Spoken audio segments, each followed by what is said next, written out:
one of the very capable Vice Chair, Zulfat Swara. And we are going to begin today's hearings with Metro Police. And we'll welcome Chief Drake and ask him to introduce his team and tell us if this budget will allow you to fulfill your mission. And if you have other needs, let us know. We can't necessarily promise anything, but we will do our best if we know what the needs are. So with that, we'll turn the mic over to you. Thank you for being here. All right, thank you, Madam Chair. First, let me turn the mics on. Okay. All right. Thank you, Madam Chair. And we do feel this budget will help us moving forward with all of our budget needs. Madam Chair, members of the council, it's my pleasure to be with you this afternoon. It's my honor to serve as Chief of Police in my hometown that I grew up in.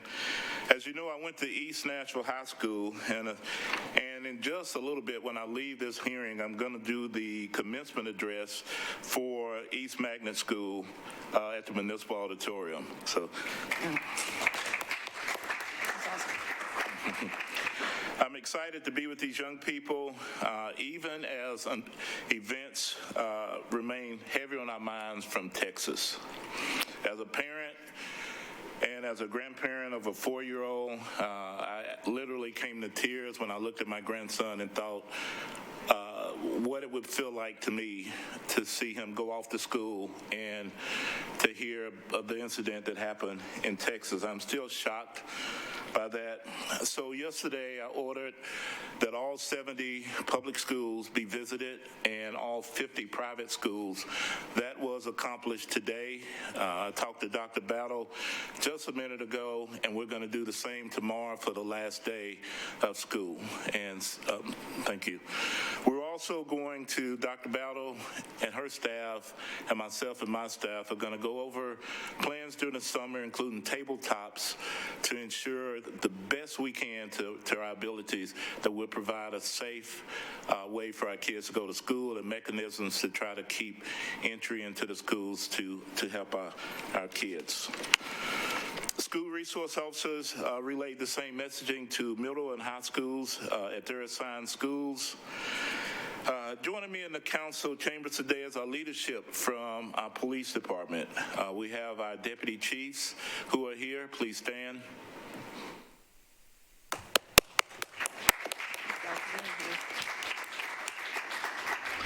And as I call the precinct commanders, these are the ones that interact mostly with their council members. I will call them by name and ask them to stand, please.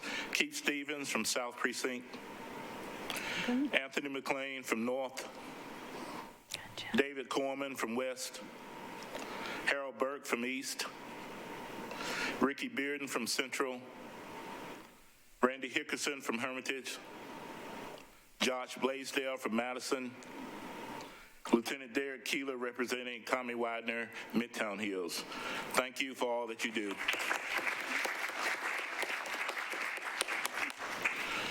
I want to express my appreciation for this council's support of our officers and the public safety initiatives that necessarily evolve as Nashville continues to experience enormous growth.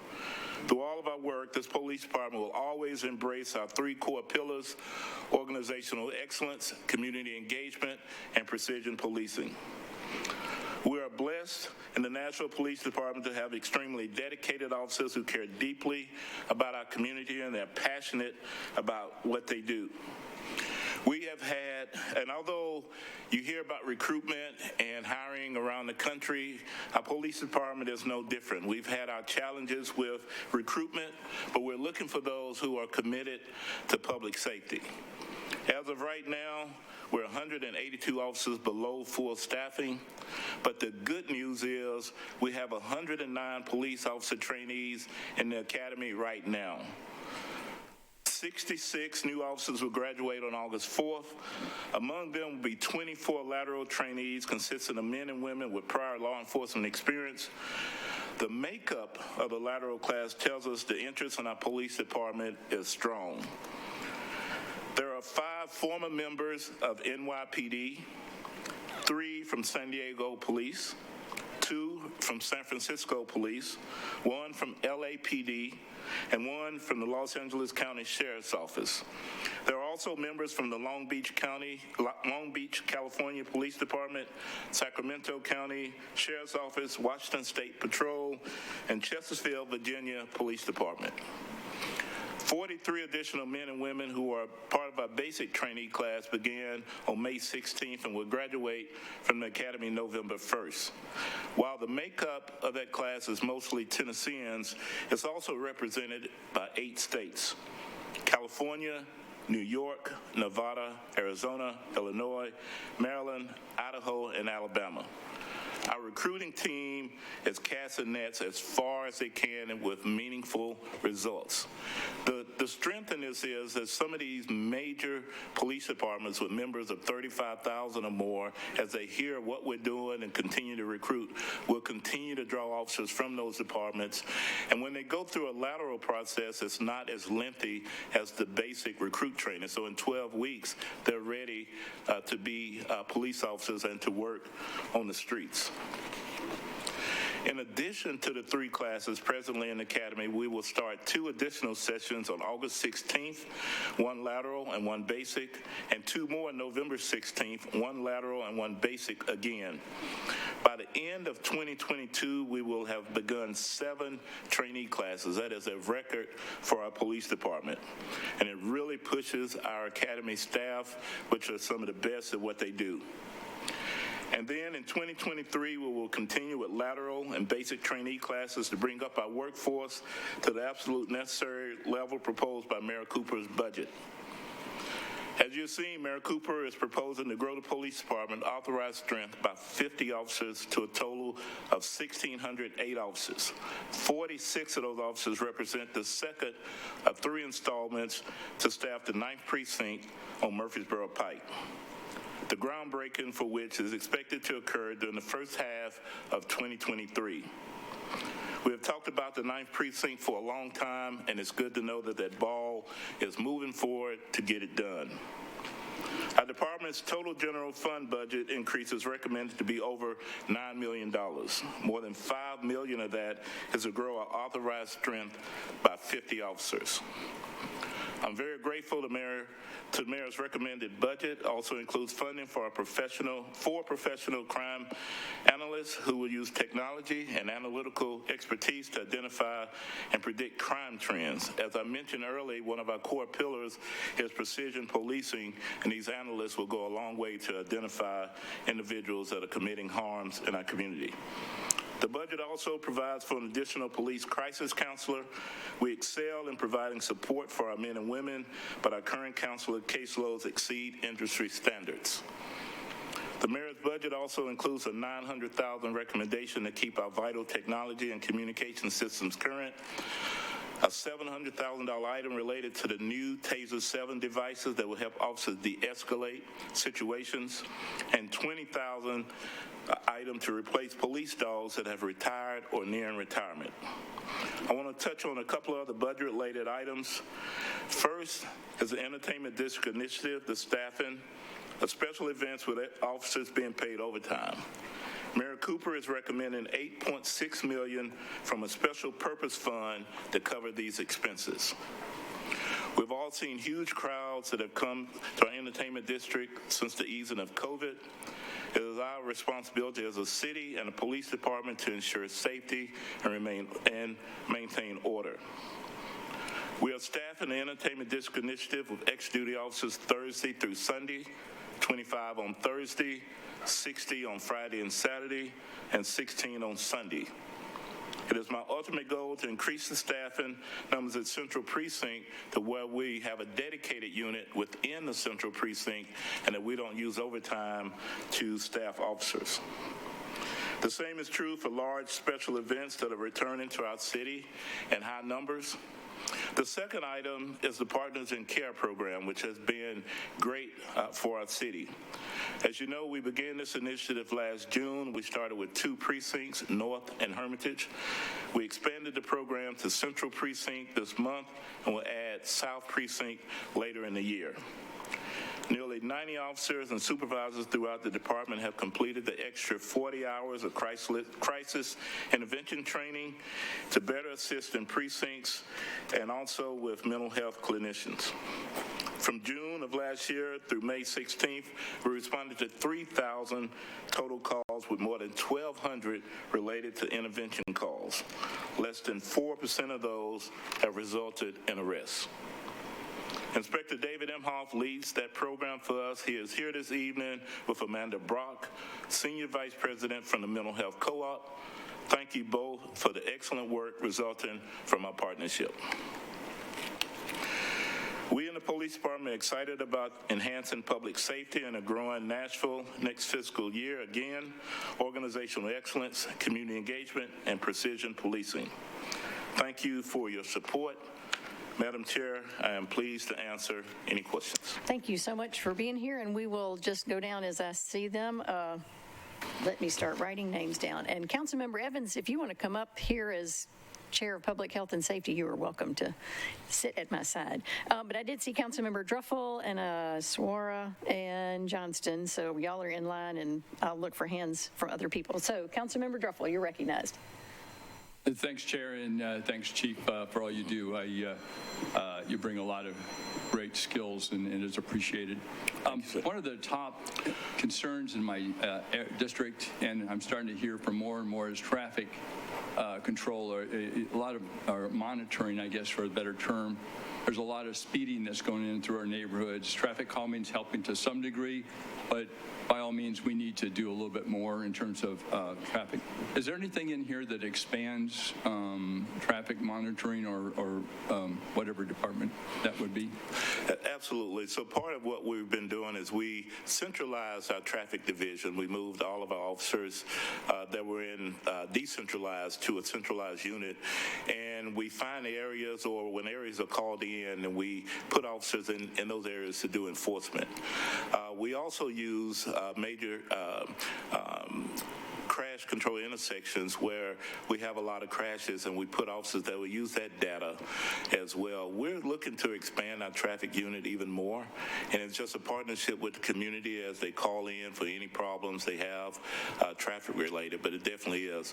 For our interstate systems, we're working on that as well. I've had communications with Colonel Perry with the THP. They're supposed to put 30 more officers on our interstate systems as well. So not only will we be able to address the cities, we'll be able to address some of the concerns we have on interstates, which are like a racetrack sometimes. Thanks very much. I have to say that we used to have a couple of police officers monitor some of our busier streets and slow people down. Without that, really, it's very difficult to do. So whatever you can do to please add more. There's the speed limit's really not a factor anymore because people just are flying through our neighborhoods. Absolutely. Yes, sir. Thank you. Good question. Councilmember Swara. Thank you, Chair, and thank you, Chief, for being here, for all that you do. I wanted to thank you for the letter that you sent out yesterday. I thought, as a parent, coming from you and going to the schools, I thought it was very calming. I wanted to acknowledge that. I wanted to thank you for some of the programs. The Partners in Care program is one, and then your community program is another one. I also want to say that it was good to look in the budget book and see the management goals that is in the budget book that talks about the police department, and that everything is on track in terms of response time and things like that. So now to my questions. Something that I've been doing throughout this budget, and the police is not an exception, is that I've been going through the personnel costs in everybody's budget, and I've been taking a look at what we've been allocating to each department over the years, comparing to what is being spent, and taking a look at what we're now asking. So specifically for your budget, the numbers that I have is that last year we have a budget of $207 million for personnel, and for FY22, I mean. And so, but in terms of spending up till March, we've only spent $152 million. If I prorate that to 12 months, it says we're going to spend $203 million, which means at the end of the day, we will have $4 million that we have not spent in budget. And despite not spending that $4 million, we're now asking for an additional $7 million, because instead of $207 million last year, we're asking for $214 in FY23. So this is the trend that we've been looking at for all the departments, and we're realizing that there's so many salary savings in all this budget. So the question that we've been posing, and which I'm going to pose to you, is that it appears as if there's so many vacancies in your last year budget that you haven't filled out. but now we're asking for more personnel. And so this is money that we could divert to other areas or use for other things. So why are we needing to add more people when we haven't even filled the one that we asked for last year? That would be my first question. The second question is also, when I look at your response to the questionnaire that was submitted, in that questionnaire, it says there's 50 interns for a budget of 2.6 million. Are those funded as well, or that was not funded eventually? I couldn't figure it out because when I was looking at things that were not funded, a couple of things were listed, the interns were not listed. So I don't know if they made it into the budget or not. So that would be my, I think those would be my two questions. So if you can talk about the salary savings and then also talk about those interns for the 2.6 million. Yeah, so absolutely, and thank you for those questions. When I first took over as chief, we were losing officers 5 to 6 a week that were signing resignations, retiring, et cetera. And so those numbers continued to drop. We continued our recruitment efforts to try to build a police department, and the numbers stayed pretty much static. We're now on track that by 2023, by the time we open a new precinct, we'll be fully staffed at what we're allocated to have. So it's no longer be asking for 4 million or whatever that we would have to turn back into the city. It'll be money that we'll actually use for our staffing purposes. We made significant progress. In fact, I have to go to Boston July 27th to talk to all of the big city police departments as well as Canada and some from the Middle East about things that we're doing here. There are chiefs that are wanting to come here to see what are we doing, how are we retaining officers, how are we recruiting officers. And so it took a little while to gain that momentum, but we are getting there.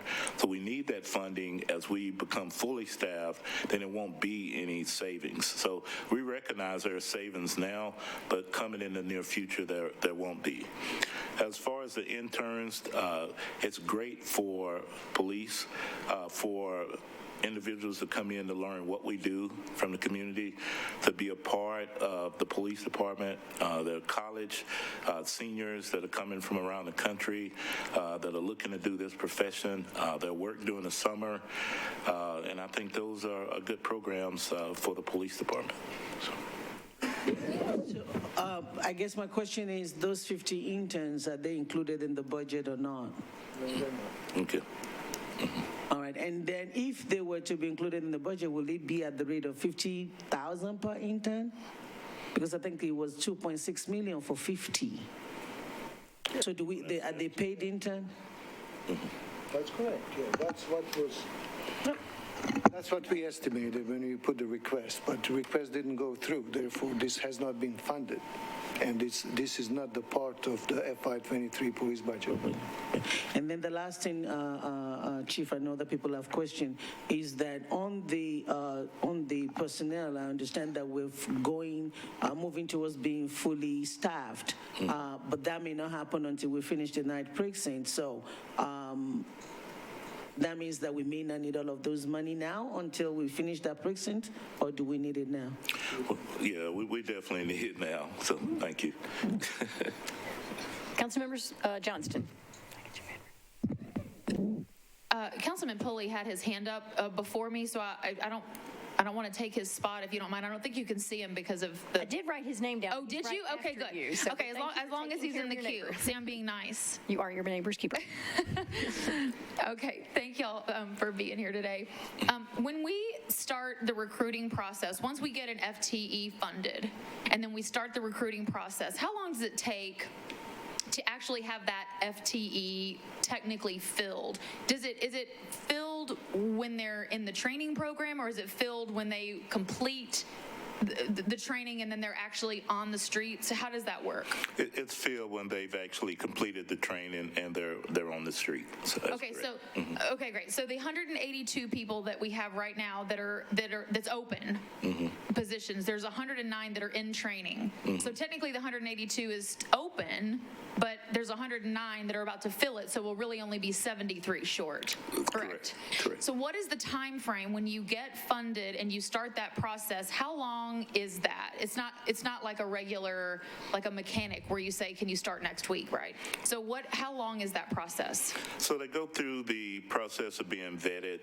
They check their backgrounds, go through extensive social media history, go through medical, psychological, and then they get an offer, go into the academy. That's a 6-month period in the academy for basic recruits, 12 weeks for laterals, and then once from there, they go to a field training officer to apply what they've learned in the academy.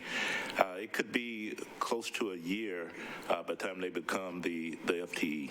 Okay, so, and the reason I'm asking that is just to show that the timing is of the essence with that. So the other question that I have, just to compound sort of on what Councilman Dreffel was saying, is that we get a lot of calls as council members about requests for extra patrols. People are flying through the neighborhoods. We have people checking car doors. We have people breaking into sheds and garages and all this stuff. And calls for service response times is really high, and that's due to being, obviously understaffed. Assuming that, so the 1608 is what is funded, correct? Mm-hmm, correct.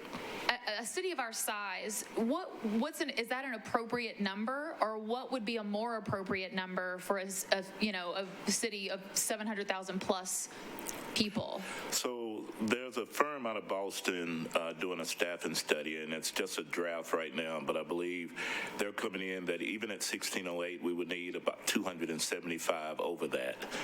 So they'll put our allocation right around 1890, somewhere in that range. That's realistic, but it's just going to take time to get there. Mm-hmm. Sure. Okay. Thank you very much. That's all my questions. Okay. Thank you. Questions?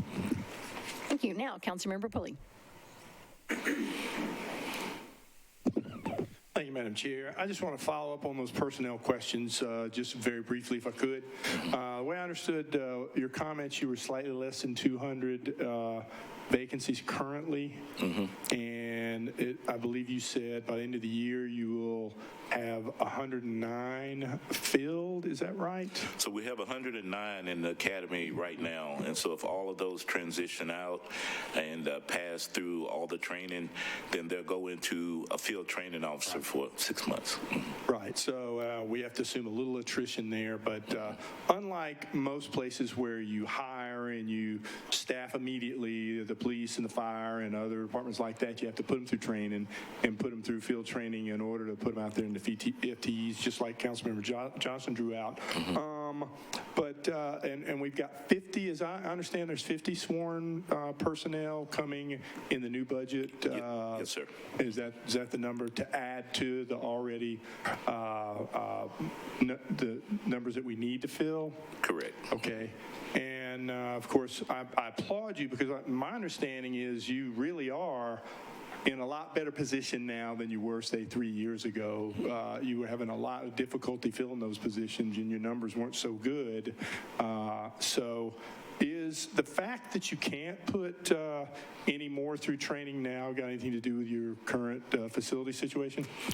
Absolutely. That's a great question. We're at capacity with all of the trainees that are there now, plus the required in-service training to make sure officers are trained properly, whether it's how to deal with situations as they occur, law, etc. And there's not any room, and so we have to cap the number of somewhere around 50 to 60 recruits per class, opposed to having 100, 150. We just don't have the capacity at this time to have really large recruit classes, so that is true. And how old's that facility? It was 1964, I think, 63 when it was erected. And so if you had a new facility, then you could run larger classes, which would expedite, considering the fact that you do have a good plan for recruitment, and it obviously is successful because you're being called to other states to talk about it. So you think you could recruit to those numbers if you had the facilities to train them? Absolutely. It would greatly enhance our efforts. One of the things I did when I first took over is we started a recruitment unit. Even though we were short-staffed as a police department, we pulled officers into a unit, a very diverse group, so they could proactively go after officers. Instead of having people go on the government website and find us, we've been reaching out to them.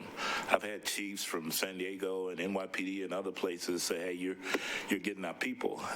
But we're just putting a net out there, telling them what this city has to offer, what this police department has to offer. And I think if we had a better training facility, we could definitely bring more recruits in. Sounds like the tide's turned, though. With those lateral classes, you're doing all the poaching. Is that right?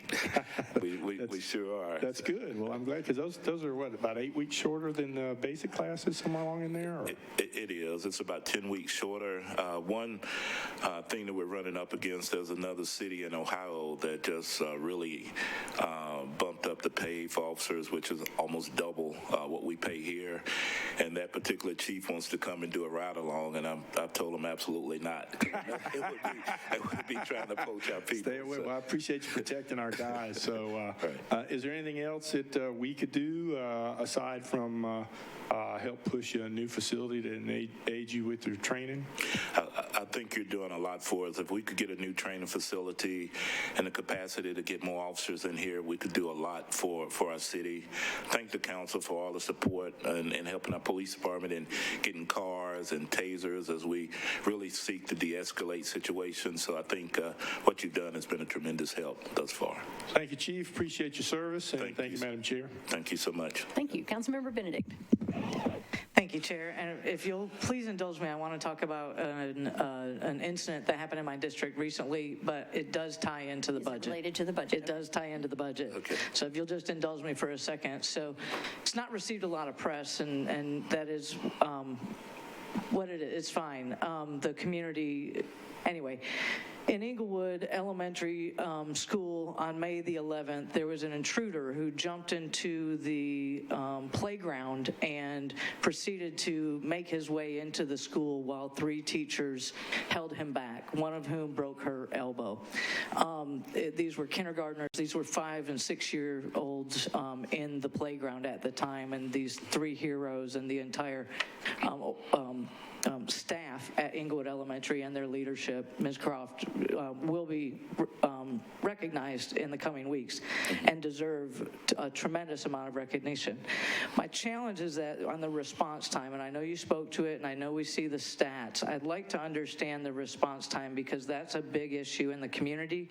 As I understand it, for the first few minutes, first 5 minutes, there was a dispatch issue, but at the time that police was notified at 10:14. It took until 10:21 that they were there. So that's 7 minutes. I see that your standard is, or that you're hitting the metric, the average of 6. But I think we all here, and I know Councilwoman Johnston just spoke about this. That response time is of significant concern to the community about this incident, in addition to what we hear elsewhere. The other question, the big question about the budget that I have, and this is sometimes, based on the circumstances that have occurred both at Inglewood Elementary and that are coming to light just this week, as well as what happened, the tragedy in Texas. Sometimes circumstances require us to drop back and punt. And one of the things I'm thinking about is what you did in the schools today by getting officers out to the schools. I'm going to be asking Dr. Battle this in a little while. Do you have in this budget the resources to be able to put not an armed SRO, but an SRO in every elementary school? And I certainly want to make sure I'm clear. I do not want that person to be armed, but I think it's a question that I want us to begin to look at with MNPS to see what we can do and what that would cost. My preference is that it should be school security somehow mixed with MNPD, because these injuries could have been prevented if we would have had somebody on site, I believe, instead of these 3 women having to hold him back. If I would ask that you work with MNPS on a budget for that, and if you're able to come up with any numbers in the next 24 hours, I'd love to take a look and see about my wish list, which is due at 4 p.m. tomorrow. Okay. But if that's something that we could begin to look at and put in place, my neighborhood needs it, my school needs it, the staff needs it. Absolutely, and thank you, Councilwoman Benedict, for those questions. For the first question with Inglewood School response time, when calls go into emergency communications, as a police department, we don't know until we're dispatched. And in that particular call, it was called in as a trespasser. They had no other information. The caller had hung up the phone. They called back. It went to voicemail, and for about 3 minutes, they didn't know what to do. In the 3 minutes following, the principal called, and it was upgraded to a fight in progress at the school and appropriately coded a code 3. Code 2 is a quick response, but as soon as you can. Code 3 is emergency, get there now. And so when it was coded a code 3, officers responded within 4 minutes, had made an arrest within, I think it's 10 or 11 minutes. Since then, I've talked to Director Martini, and we just can't hold calls. When calls come in as a school, we both agreed that his staff is going to make it a code 3 priority. So anything that comes into a school, code 3 priority, officers are responding. If we find out something different in the interim, then we'll back off of it. Maybe it's a false call or whatever, but officers will be going in emergency status regardless, even if it's a non-emergency call. It's just, we live in a time that we can no longer have that error. And I think, and I won't call his staff an error, it's just something that I think we needed to change, and I think we did so appropriately. We've been talking about staffing the elementary schools with school resource officers in a civilian capacity if we could train them up. We visited with NYPD. I travel places, and I try to pick up ideas on stuff that we don't have ourselves, and that's something that they do there, and I would love to see us do that here. And we've been, Chief Green and I, Chief Cordine, have been in communications about that. So if I can get you some numbers, I hate to press the mirror in 24 hours, but we'll definitely get that for you. It's something I believe in, and I don't know if people follow me or not, but I love kids. And I think it's tragic that anytime kids go to school that they may not come home. And when you look at them, they're the most vulnerable, loving things, and to know that maybe something could happen to them, it still bothers me today, 34 years later, these things in school. So definitely working on it. So. And if I just 5 zeros, so round it up, in other words. I don't need a precise number, something with number, comma, zeros. So thank you. If you can, awesome. If not, I just want to make sure we're looking at it. Well, thank you so much. We have been in communications for quite some time about doing that. I would love to see all the schools have a civilian-trained SRO unit so we can move officers to middle and high schools and just have even more coverage. In this time, it's definitely needed. So thank you for that. Good question. Thank you. Councilmember Bradford. Thank you, Chair. I decided to wait a little later to see if I had any additional questions. So, on personnel, I know that was one reason why MNPD made the policy change when it came to traffic accidents and only coming out to those that were considered with injuries or blocking traffic. With the current budgeted FTEs, would that put you back in a position to begin doing traffic accidents again, or would you still require additional personnel? That's the first question. Second question, since we now have a potential break ground date for the 9th precinct, have there already been new precinct maps drawn, or will that be coming in the next several months so that we know what the new precincts will look like? Getting back to that, roughly 1,800 that study you referenced stated we should possibly have. Are there any plans, once we meet our numbers this budget, for a long-term plan to get us up to where we should be for a city our size? And what that looks like? Is it 10 new officers a year, 20 new officers a year, 50, whatever? And then getting to the facility for training, this may be an administration or mayor question, but we've been asking about what property Metro already owns that is sitting vacant. Are there conversations about, is there any property, land, or buildings that Metro already owns that could be renovated or repurposed to give you a larger training facility? And my last question, honestly, we've approved a lot of money over the last year through 4% capital ARP funds for fleet vehicles. You know, I asked this question with fleet management the other day, but from you, what we've approved, what percentage of your fleet will now be replaced with new vehicles, and how much of the fleet still is in a position where it should possibly be replaced soon?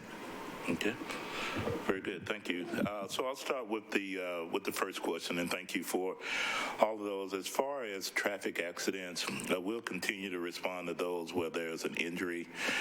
Throughout the history of my career, I've always found that working traffic crashes is really for the insurance companies. And when it really comes down to that paperwork is for that purpose. And so we're entering into an agreement with LexisNexis to where when someone has an accident and they don't need a police response, they don't want to wait 2, 3, 4, 5 hours on a response, they can actually do a report through LexisNexis and then have that for insurance purposes. What that does is, instead of officers being tied up for hours working a crash, because it takes a long time to do those reports, they can be in the neighborhoods helping with other calls for service, whether it's a burglary or any other kind of high priority calls. So that would help us. We also have automated reporting where we're taking our part-time officers and directing them inside so they can take reports over the phone for minor incidents. For instance, if someone leaves a bicycle in the front yard, they come out and it's gone, they need a report. It's no need to have a police response. They can do that report over the phone. By doing these two practices, that puts more officers in the neighborhoods, engage in the community, helping those that really need officers at their worst moment.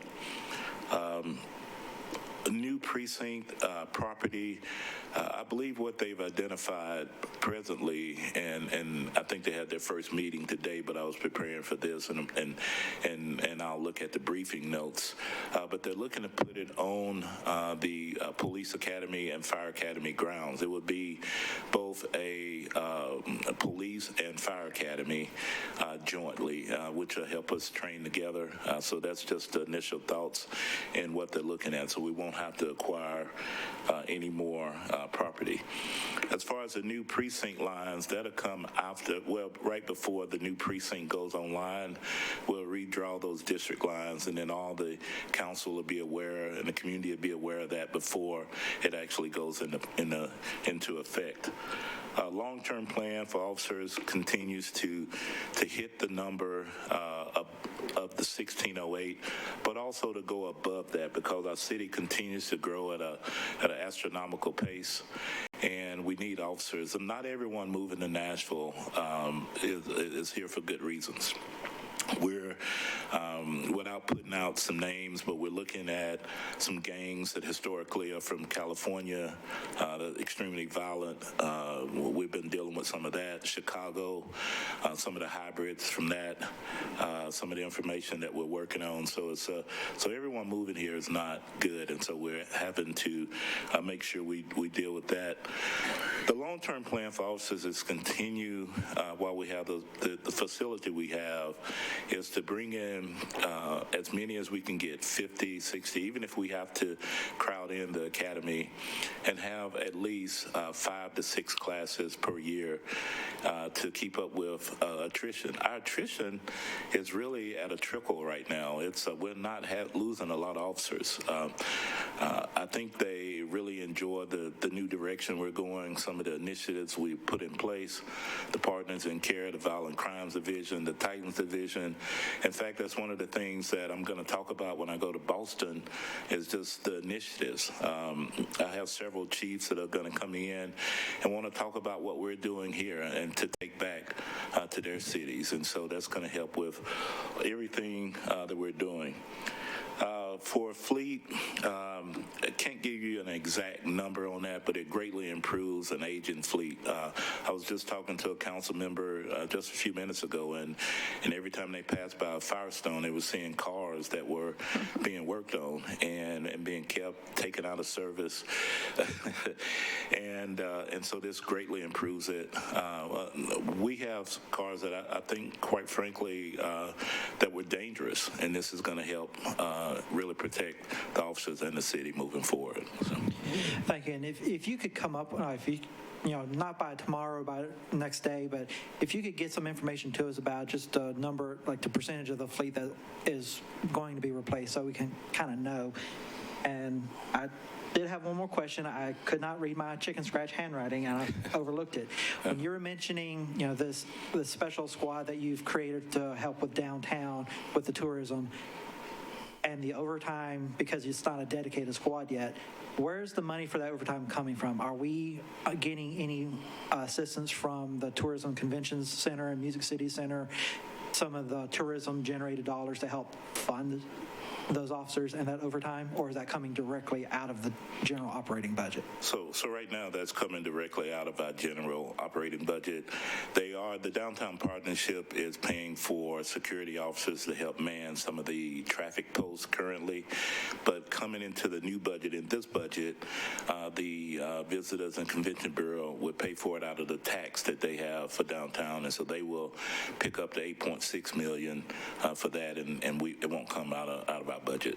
So. All right, I appreciate that. Thank you. Good question. Thank you. Thank you. Councilmember Hurt. Thank you very much, Madam Chair, and thank you, Chief, and your staff for being here. My question is a little bit less, it's lighthearted. Okay. I'm looking at your general fund budget, and the tuition, which I think is wonderful, doubled in terms of the actual budget that you spent for tuition to help your officers. I know we've been talking about training, and education is another form of training and helping people think of how to react or respond and de-escalate. You think you might need to put some more money in there? Because I'm loving the fact that your officers are seeking higher education. I know you got a couple of doctors on your team now, so just wondering if that was something that you might consider. Thank you for that. That's a great question. I talk about education quite a bit. In fact, Bethel University, when they put me in their Hall of Fame, they decided to take my picture around the state for recruitment purposes, and they sent me one of those banners that I put in the hallway saying how education has helped me and will help them. And there's been a lot of, not only here in Nashville, but around the state, people that are applying to go to college. I think it would be helpful, and I can look at that to see if we want to put more into tuition, because that's really been, there's been some synergy around that. We do have a couple of doctors that are within the police department, and that's so neat to see. So thank you for that, and we can get you that as well. I truly appreciate that question. So. Thank you. Councilmember Swope. Thank you, Madam Chair. Chief Drake, thank you and the commanders and the chiefs for doing an unbelievable good job over the last couple of years. Thank you so much. I know it's been as trying for you as it has for anybody, if not more so. I am in complete support of everything you're asking for, but I need to clarify something if nothing else for my own edifice, and this might have to do with the fact that I was thrown out of a Blackhawk and picked up out of a hayfield a couple of times this morning, and had the time of my life doing it, by the way. But I know we've got a couple of Airbus helicopters coming to you later this year, I think in August and in December, correct? Yes, sir. Within this particular operations budget, I believe you have $354,000 per winch for 2 winches for each of those helicopters, or a winch per helicopter? Yes, sir. Without sounding, he said, she said, our HART team, Helicopter Aerial Rescue Team, which is part of the National Fire Department, also supported quite heavily by the Tennessee National Guard, as you well know, is very good. In fact, they're the best in the country at what they do. I'm wondering, and I asked this question just so that I can hear an answer from you. Yes, sir. I'm wondering why we're duplicating those services. Okay, so that's a great question, and I appreciate that question. So with the Airbus, well, what we have right now, we don't have that capability. Yeah, I know. When we had the flooding incident, we were mainly just in an observation mode. We could just fly over and not do anything to help people. What I asked for is just to have redundancy, and by having the 2 aircraft plus the winches, we'll have 24-hour coverage here in Nashville, Davidson County. One reason I asked for that is we have these skyscrapers that are coming up, and if we have a fire, we have to ask people to evacuate to the top. Right. It'd be good to have not only the HART team, but also the police department. And just thinking ahead, in the event we have a major incident, we'll have that redundancy. And I think having both together, training together like we do, Chief Swan and I have a great relationship. We train a lot. I think it'll only help our city even more to have that capability. So, and I have absolutely no reservations in agreeing with you on that. Yes, sir. I just wonder, $354,000 for a winch, it's expensive, first off. It's mandatory, I know. I didn't want to drop 150 feet to a hayfield, so I know how important a winch is. Yes, sir. But I'm wondering if maybe one winch for starters, and then maybe sharing with the fire department to bump up their HART team a little bit more, if that's something you might consider, and that could be an interdepartmental thing. Yeah. Well, having the 2 aircraft, if one goes down, which they do for maintenance, it would just be good to have that capability. I know that's a big number for a winch, but even before we ordered the helicopters, that's been one of my biggest concerns for quite some time, is that if we have a major catastrophe and we have to airlift, we need that ability. And I'd just rather I'm a person that likes to try to be prepared, and we'll continue to train to give the best service. But I think having both, for right now, in my mind, would be the best approach. So. Understood. Yes, I sir. appreciate it. Thank you, sir. Thank you so much. Thank you for your support. Yes, sir. Councilmember Nash, and then Evans, and then hopefully we can wrap it up and move on to school board. Councilmember Nash. Thank you so much. I guess I have to send my kudos also. I credit both you and the mayor with some of the best dispositions of 2 people I know, because the last 2 years was one crisis after the other, and you guys just kept on keeping on, and it's and we're very grateful for all the work.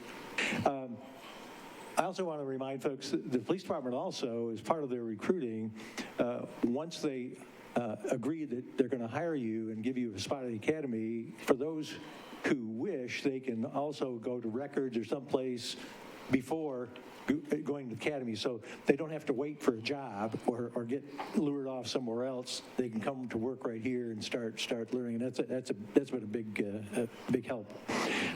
I must admit, yesterday I was asking HR, gosh, we've got I was guessing about 170 vacant spots, and was really I found it in the past to fill that many spots over 1 year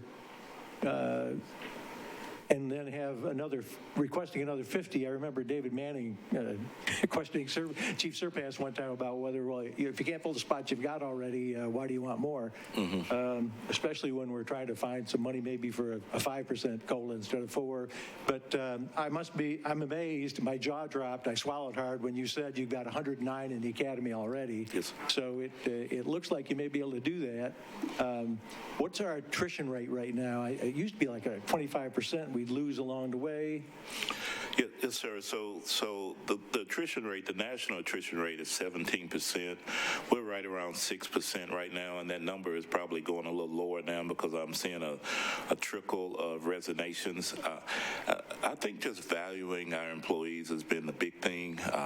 And I tell people, and I talk about in some of our crime meetings, I remember as an officer having a scare with cancer and calling and being out after a surgery and dreaming of not being here anymore, and having a sergeant call me, and I'm excited because I think he's checking on me, and really he just wanted to know when I was coming back to work and didn't care. And I remember hanging up the phone literally in tears. And so I said, anyone that's injured or going through anything within our police department, I call or contact, and all of the deputy chiefs do too, and that's resonating because people know that we care about them, whether you're hit by a car, whether you have death in the family.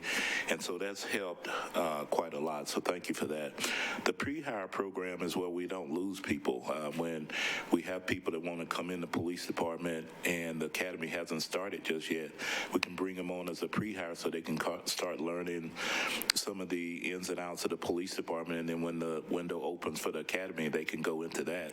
And that's helped us as well, because in the process of vetting, sometimes you lose people to other agencies that may not take as long to process. They hire you right on the spot. So thank you.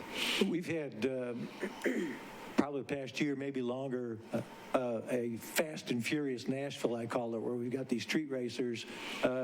We still are using the street racer program? Yes, sir. We're still doing a street racer initiative. We're monitoring every avenue we can to see when these events are about to pop up, where they're going to be. When they don't evolve at those locations, we have historical locations that we check.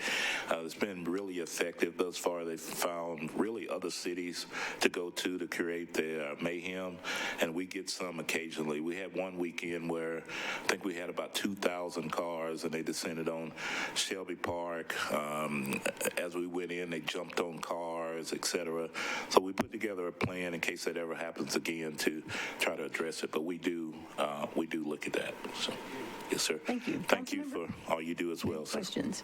Councilmember Evans. Thank you. So a couple of my colleagues have touched base on some of the regular quality of life issues, and I wanted to kind of, hello there. Oh. I'm looking. You're like, who is Public speaking? Safety Committee It's the man behind the curtain. So the quality of life issues, so I guess one question that I had kind of when you were talking about sworn officers and, how many that you're short and that kind of thing, have you started looking at, as a department, what tasks could potentially be peeled off of a sworn officer that could end up kind of routing to maybe a different kind of MNPD employee? And I'm thinking specifically like things like taking reports. I know, you've kind of restructured things to be able to make that easier for residents to do. But like I had a gentleman that called just before I came here talking about, first of all, how underpaid every MNPD officer is, and we need to pay them better. I almost thought y'all called to, make sure I mentioned that today. But then also he had a quality of life issue that he didn't feel like was addressed quickly enough, and Commander Hickerson always works with me very well on those kinds of things, but it's kind of like the perception, are there ways to get you quick wins that will boost public perception about responsiveness that wouldn't require like the use of the highly trained officers' time? That's a good question. As far as I'll start with the pay. I know the city's looking at potentially doing a study to see where we stand nationally, so we accept whatever that finding is moving forward. As far as as quality of life issues, we'll continue to work with the Department of Communications as those come in to prioritize those to make sure that they're not held unnecessarily. I think sometimes that's it. We don't know if they're not dispatched. And so when it comes to quality of life, and I'm not sure what this incident is that Commander Hickerson had, but I'll look into it. But we've definitely been working on response times. We started a APR unit, which are retired officers that are working through the week to take reports to help with that issue, to free officers up to respond more. So we're doing more with less. And as we continue to grow our police department, we'll be able to respond to even what some consider minor calls a lot quicker. So. Thank you, and Commander Hickerson does an awesome job, so don't let anything I say influence that. He always responds, and very, very good, so I appreciate your help, and thank you. Thank you. Thank you for your support. Thank you so much. Thank you so much, Chief Drake. I think we have gone through all our questions. I think the requests for information we got, we have put in front of you are if you can give us funding for more SROs in elementary schools and the percent of fleet replaced. If you can send that information to Director Darby, she'll put it on our council budget resource page and everyone can see it. So we appreciate you answering all our questions. If we think of anything else, we'll send it to you ASAP. And we appreciate you answering everything we need to know about your budget and all the work that y'all do. Your whole police force is, I think, doing a great job for Nashville, and we appreciate all the leadership showing up here. Thank you so much, Madam Chair, and thank you to all the council for what you do and your support. It's truly appreciated. Thank you. You're good. Thank you. Thank you so much. Appreciate it. We'll move on to education. Thank y'all for waiting, and if you have handouts, we'd love to have those.